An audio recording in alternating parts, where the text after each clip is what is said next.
Le premier chapitre de cette année nous envoie dans une époque lointaine, celle de l'Antiquité. L'Antiquité est une période historique qui peut se borner en amont par la création de l'écriture, vers moins 3000, et qui se finit avec la chute de l'Empire romain au 5e siècle après Jésus-Christ.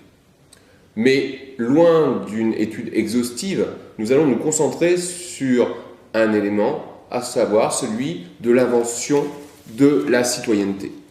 Alors, cette citoyenneté s'exerce dans un cadre géographique et politique qui est celui de la cité.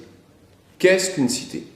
Une cité est un organe politique composé d'une ville, entourée d'une campagne qu'elle domine, et cette campagne, cette chora en grec, peut prendre des dimensions extrêmement grandes ou au contraire être extrêmement réduite.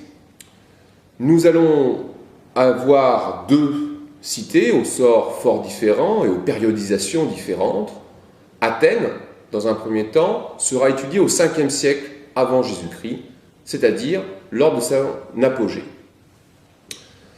À cette époque, Athènes domine un territoire appelé Attique, puis par une série de conflits, va être à la tête d'une ligue gigantesque, la ligue de Délos, à l'échelle du bassin égéen. Elle va tenter d'imposer à des cités qui restent cependant indépendantes son mode de fonctionnement politique qui sera au centre de notre réflexion, à savoir la démocratie. Pour Rome, il s'agit bien sûr à l'origine d'une petite cité fondée mythiquement par Romulus. Pour Rome, nous nous reportons au 2e siècle après Jésus-Christ, c'est-à-dire la période d'apogée de ce qui est devenu un immense empire. Et donc, la question pour Rome ne se pose pas à la même échelle.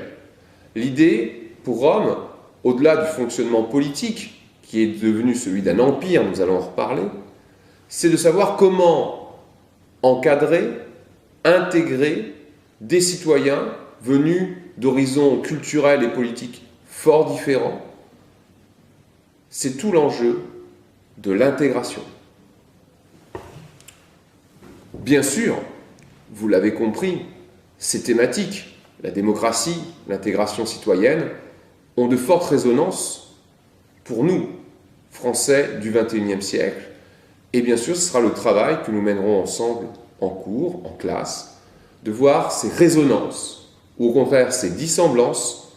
Qu'est-ce que nous avons pris, qu'est-ce que nous avons rejeté de l'héritage athénien et de l'héritage romain?